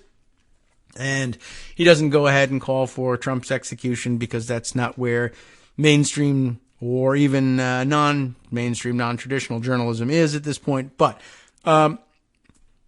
a good point, well put together. Call it Trump's coup attempt. Greg read it to you, because it damn well was. By failing to remind our audience what Trump did each and every time we mention him, journalists normalize his attempt to end American democracy on that January day and every day that he was in office, right? I mean, Trump is responsible for the murder and mayhem on January 6th, too, but he also intentionally, I can't even say mishandled, but he certainly did, maladminister the pandemic and turned America into A, graveyard, and B, a laughingstock. And I was just, for everybody who ever thought that, no president could be so extreme that the deep state, or whatever you want to call it, would straighten things out, that it doesn't really matter who the president is. There's nothing he can really screw up so bad, because there's just, the mechanisms of government are that powerful and that strong. Probably didn't think through, what if you had just a complete idiot in charge during a global health crisis?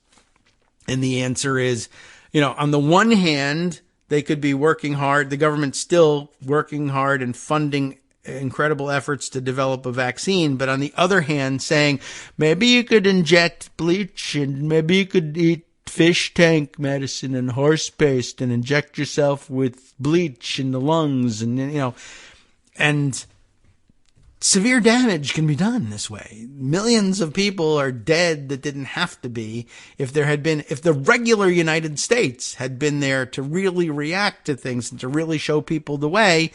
A lot more people would not be sick and would have survived the pandemic, I think.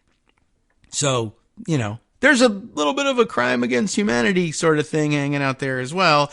And modern era, we still kind of hang people for that too. Anyway, as S.V. Date puts it about the completely different subject, Donald Trump once famously bragged, right, he could shoot someone on Fifth Avenue and not lose any supporters. What he didn't mention was how quickly the news media would pretend like it never even happened. Right, there was all that. Instead, we'd focus on the latest juicy tidbits of who was in and who was out among the Mar-a-Lago crowd. Greg read this part. We'd write features about how his old crew had migrated to South Florida with him, and how the state itself had become Trumpified in his image. And we'd scramble over each other for scoops, such as who was about to endorse him, or when and where his next rally would be, with the hope of winning an invitation aboard his private jetliner. How do I know this? Because we're doing it right now. And we've done it for the past 6 years. Donald Trump is the only president who used the threat of violence and then actual violence in an attempt to remain in power, the very definition of a coup. It was the singular, unique act of his tenure, truly historic. In 232 years of elections, no other president had ever done anything remotely close to what Trump did. Failing to mention January 6th, of course, is like writing about Neil Armstrong without mentioning the moon landing, or Jeffrey Dahmer without bringing up cannibalism. Yet, somehow, this key bit of context almost never makes it into news coverage of Trump's 2024 campaign. Instead, he's treated like any other candidate. And why not treat Vermin Supreme that way, I always asked. But apparently there's good reason for that. I don't know. He's treated like any other candidate, with the focus on things like how he'll fend off Ron DeSantis, or what nickname he'll come up with for Nikki Haley, and what strategy he'll use to win back suburban women voters. We've already seen the puff profiles about his campaign staff that make those stories possible. It all raises an intriguing question. What level of depravity would Trump have to engage in before news outlets regularly mentioned it in coverage? Child molestation apparently isn't it. So I guess serial killing is still in the offing. Or would we even then ignore that conduct to get an inner circle aide to return a phone call? The answer could be critical to the future of American democracy. While he was still in office, Trump spoke regularly about deserving a third term because the investigation into his 2016 campaign ties to Russia had ruined so much of his first. But that was, of course, his own fault. Anyway, with his handling of COVID driving down his approval numbers in 2020, he actually floated the idea of postponing the November election, when polls suggested he would lose. If he were to regain the White House, on what basis does anyone believe that he would ever willingly leave? Next section here, quid pro quo. Do you want to ride on Trump's shiny, newly refurbished airplane to cover one of his campaign events? Or an invite to a news conference at one of his pre-rally photo opportunities with his special guests? How about an actual interview at his Mar-a-Lago Country Club? Well, then you'd better be careful of what you write and say about January 6th and Trump's role in it. Stating the simple truth of that day in plain language must be avoided. Instead, craft a tortured sentence or two, preferably in the passive voice, that completely decouples Trump's repeated lies about a, quote, stolen election that began in the wee hours of election night, continuing right through his vitriolic January 6th rally and the subsequent bloody assault on police officers that took place just up the street at the Capitol. It is astonishing reading much of the coverage about him these days, not just in the right-wing media echo chamber, but from normal mainstream news outlets. Often there is no reference to January 6th at all. When it is mentioned, it's typically described as if his supporters just spontaneously turned up at the Capitol on that particular day and became a bit unruly, having nothing to do with Trump whatsoever. How we got to a point where a man who attempted an actual coup is treated like any other candidate for office cannot really be fathomed without an understanding of how political journalism has come to be practiced. And then after that, it's a kind of a long exposition of currying favor with sources and how that makes you a top reporter and it gets you better assignments and maybe a job with a more prestigious outlet. And that if you sour the source on you, you're going to lose access and then you won't be able to advance in quote unquote journalism. But it's much more like entertainment journalism in that sense. It's pretty remarkable and it's a very interesting exposition of it, but it is also very long and it's really rather remarkable and I highly recommend it to you, but I'm going to stop with it at this point to try and bring you a couple of other stories or a couple other perspectives on it. Let's see. One, you know what? Before I even jump into that, I did notice this earlier and I should have said something earlier about it, but with respect to our opening comments, the light stuff up at the top, the light chatter like early morning news on television, about the coronation. As it turns out, Ricky May from up there in Canada on Prince Edward Island, telling us that the coronation was on every channel in Canada. I mean, there's still the head of state, Commonwealth, yada yada, but they took care of it, and everybody survived. By the way, Canadians just having a grand old time, I'm sure, for the rest of the week, even if they didn't care one way or the other about it. But they covered it all over the place. But the CBC hasn't been on my satellite lineup since conservatives found out that the CBC was was offering accurate coverage of the Iraq invasion. That's where I turned to try to get some non-American perspective on what was going on and how, as opposed to the weird cheerleading with us or against us kind of stuff that was going on. CBC came through. BBC less so, actually, but the CBC was spectacular for that. And then I guess the conservatives found that out. And then the CBC was not as widely available to the rest of us in the United States after that. So I didn't get to see their Canadian coronation coverage.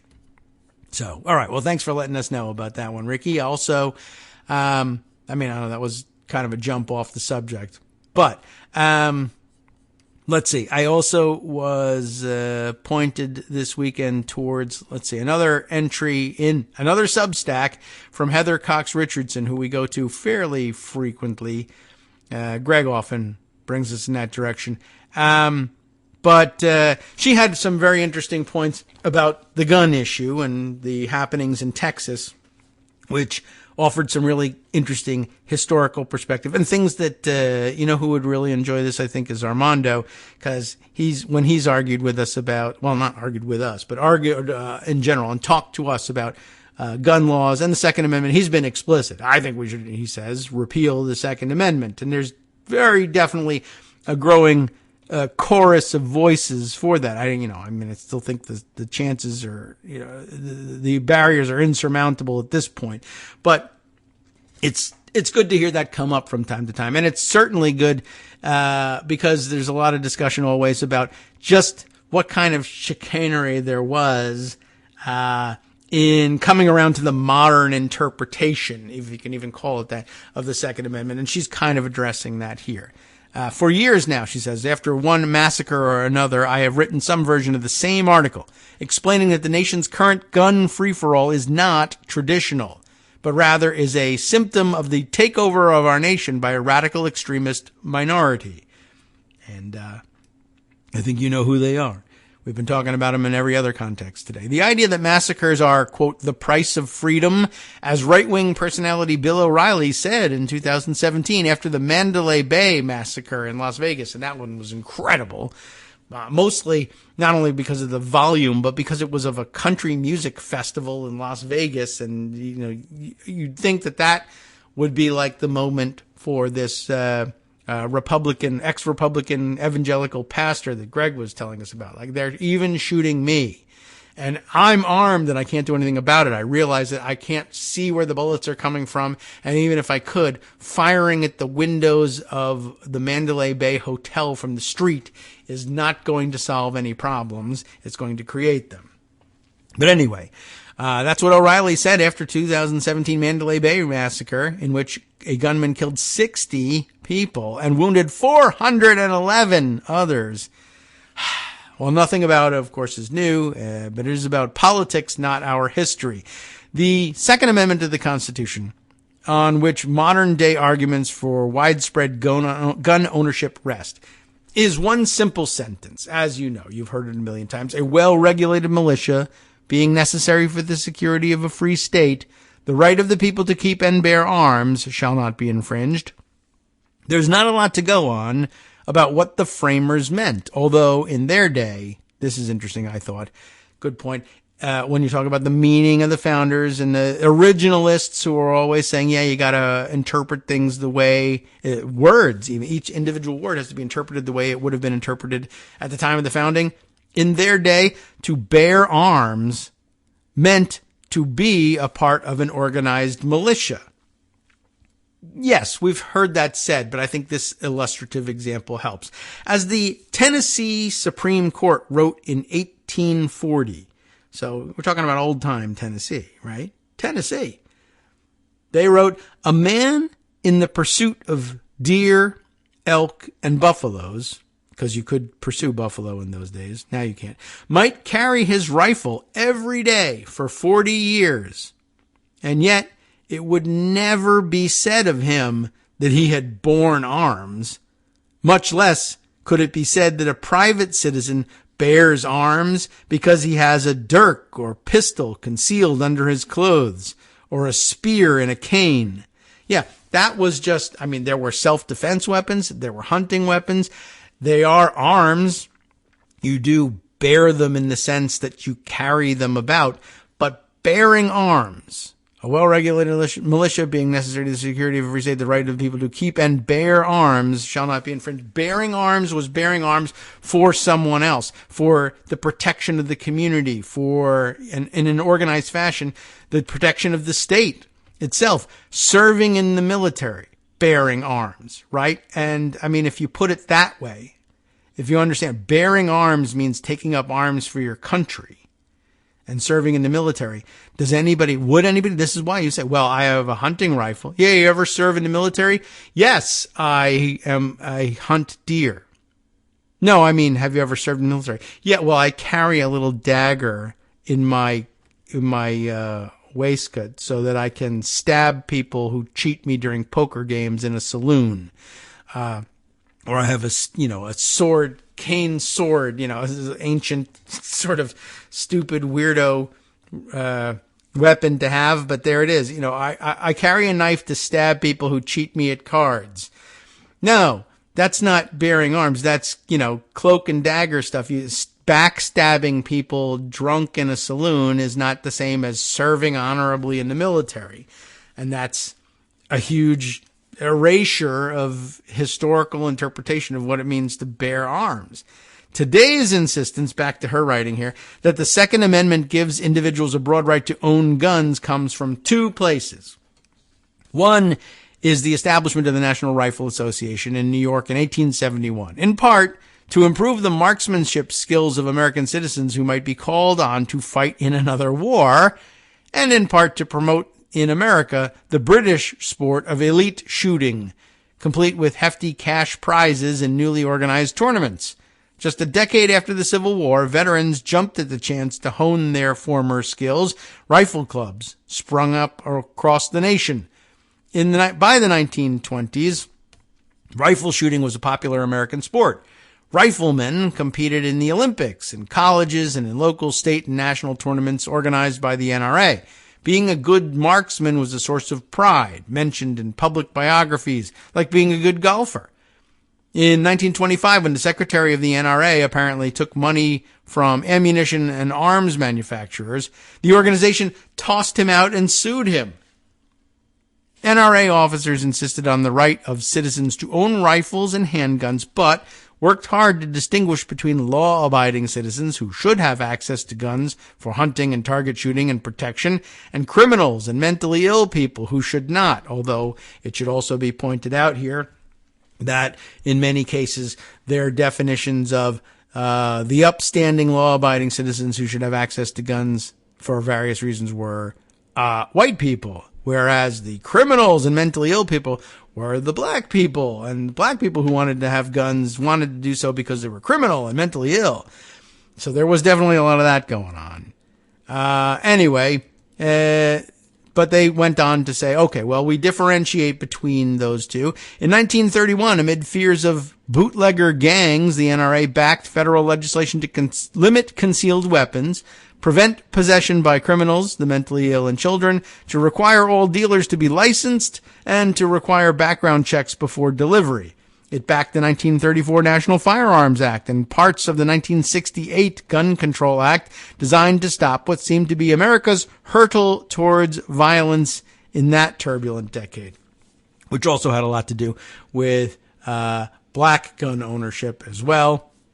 And, of course, in the 1934 National Firearms Act, swarthy Italian gun ownership at that point. Anyway, in the mid-1970s, a faction of the NRA forced the organization away from sports and towards opposing gun control. It formed a political action committee, or PAC, in 1975, and 2 years later, it elected an organization president who abandoned sporting culture and focused instead on gun rights. This was the second thing that led us to where we are today. Leaders of the NRA embraced the politics of movement conservatism, the political movement that rose to combat the business regulations and social welfare programs that both Democrats and Republicans embraced after World War II. Movement conservatives embraced the myth of the American cowboy as a white man, of course, standing against the, quote, socialism of the federal government as it sought to level the economic playing field between black Americans and their white neighbors.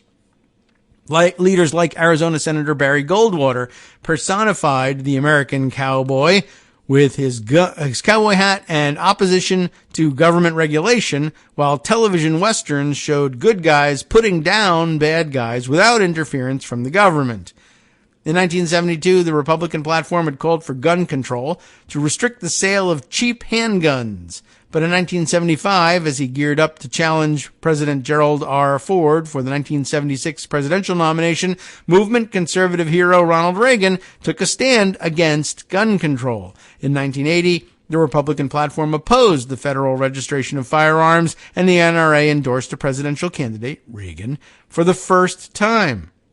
When President Reagan took office, a new American era, dominated by movement conservatives, began, and the power of the NRA over American politics grew.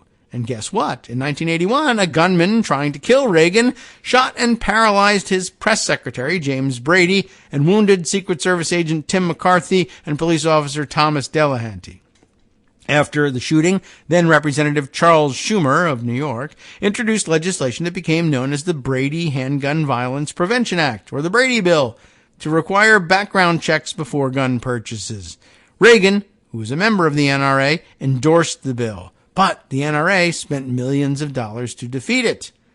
After the Brady Bill passed in 1993, the NRA paid for lawsuits in 9 states to strike it down. Until 1959, every single legal article on the Second Amendment, 1959. Until then, every single legal article on the Second Amendment concluded that it was not intended to guarantee individuals the right to own a gun. But in the 1970s, legal scholars funded by the NRA began to argue that the Second Amendment did exactly that. But it was crazy and stupid, and no one believed it for 40 years. I mean, by the way, as we were saying, oh, well, gun control, changing the Second Amendment, whatever it is, insurmountable, right? You, try, fail, succeed. 40 years, they failed, and then succeeded. In 1997, when the Brady Bill cases came before the Supreme Court as Prince versus United States, the Supreme Court declared parts of the measure unconstitutional. Now a player in national politics, the NRA was awash in money from gun and ammunition manufacturers. By 2000, it was one of the 3 most powerful lobbies in Washington. It spent more than $40 million on the 2008 elections. In that year, the landmark Supreme Court decision of District of Columbia versus Heller struck down gun regulations and declared that the Second Amendment protects an individual's right to keep and bear arms. Increasingly, NRA money backed Republican candidates. In 2012, the NRA spent $9 million in the presidential election. And in 2014, it spent $13 million. Then in 2016, it spent over $50 million, most of it Russian, on Republican candidates, she didn't say that, I did, including more than $30 million on Trump's effort to win the White House. This money was vital to Trump, since many other Republican super PACs refused to back him. The NRA spent more money on Trump than any other outside group, including the leading Trump super PAC, which spent only $20.3 million by comparison. The unfettered right to own and carry weapons has come to symbolize the Republican Party's ideology of individual liberty. Lawmakers and activists have not been able to overcome Republican insistence on gun rights, despite the mass shootings that have risen since their new emphasis on guns. Tonight, she says, I am once again posting yet another version of this article. And that was it. So now you're up to date on what she's posted after the last mass shooting. Many other things to get to that we won't be able to fit in today, but we do have Tuesday and Wednesday yet to deal with. And of course, maybe we can make an attempt here to get something together for you pre-recorded for Thursday and Friday. It's a busy week for me. The graduation coming up, but let me at least put this on the record. I don't know, if nothing else, as a teaser for something we can talk about later in the week. News reported here by the Washington Post, at least 8 of the fake Trump, it should have said, electors have accepted immunity in Georgia investigation. In a new filing, the lawyer for the 8 electors accused prosecutors of knowingly making false accusations in an effort to have her removed from the case. That's her idea in all of this. But apparently, 8 of how many fake electors were there from Georgia? I can't even recall. They have 16? Can't recall off the top of my head anymore how many electoral votes in Georgia, but at least they're getting around to shoring up a case against them. We'll read the details of it and what's involved and perhaps discuss that tomorrow. And, well, I've got a lot on tap for tomorrow. Let's see. The other things that I wanted to make mention of, because this sounded like a really interesting and worrisome story, too. Just I'll put this on the radar. John Shiflett had sent this one along on extra reading assignment, as he put it. A Philadelphia charter school manipulated its lottery to keep kids out. Yeah, you know, one of those places that says, well, we'll hold a lottery system to see who gets a chance to come to our fabulous charter school. Charter schools being that sort of weird hybrid that sits in between public and private, private vouchers for a private school versus keeping the money in a public system. Well, who gets to decide who goes to these schools? They want to cherry pick so they can pick the best students so that they can look like they're doing the best job. But that's not really in keeping with what's supposed to be their mission. So as it turns out, you just simply come up with a way of rigging it. So a Philly charter school accused of manipulating its lottery to keep kids out, a top administrator says. We'll read that story perhaps later in the week. That's good stuff. So let me make a note of that, and we'll share that one. And what was the other thing I wanted to mention? I guess I got a second or two to mention this. I think I had read something in Raw Story over the weekend, but I don't think I put it away in Pocket. But it's probably out there on Mastodon. As I recall, they were talking about. Oh, yes, right. It's the E. Jean Carroll trial maneuver, whereby Donald Trump, while he was overseas golfing in Ireland at one of his clubs, making a big splash. But I'm going to go back to New York and I'm going to confront her and I'm going to testify. And this is because the judge there is so unfair and making the same basic attacks as always on the judges. And the judge went out of their way to say, you know what, the time for your saying you were going to come and testify is come and gone, but I'll bend over backwards. I'll give you until 5 p.m. Sunday to show up and make that declaration that you're definitely going to testify. But, of course, he chickened out and he didn't show up. And people were saying, well, this is a great move because it forecloses the possibility that Trump could then continue the attacks on the judge as being hostile and unfair, because everyone will see that this judge bent over backwards to give him time to do that. I had to say, LOL, have you not seen Donald Trump? Have you met Donald Trump? Nothing forecloses his launching attacks against this judge. Not logic, not having done this in the full view of everyone, nothing. And I expect to see those attacks launched any moment, as a matter of fact. NetworksRadio.com. You have been listening to Kagro in the Morning with David Waldman. But what I really expect to happen any moment is, of course, the West Coast Cookbook and Speakeasy, because it's scheduled to come next. Justice Putnam follows up here, and he's got some more information and analysis about that sickness in Texas. And the sickness starts at the top with Greg Abbott. I find myself curiously in agreement with this. Stay tuned to hear it next.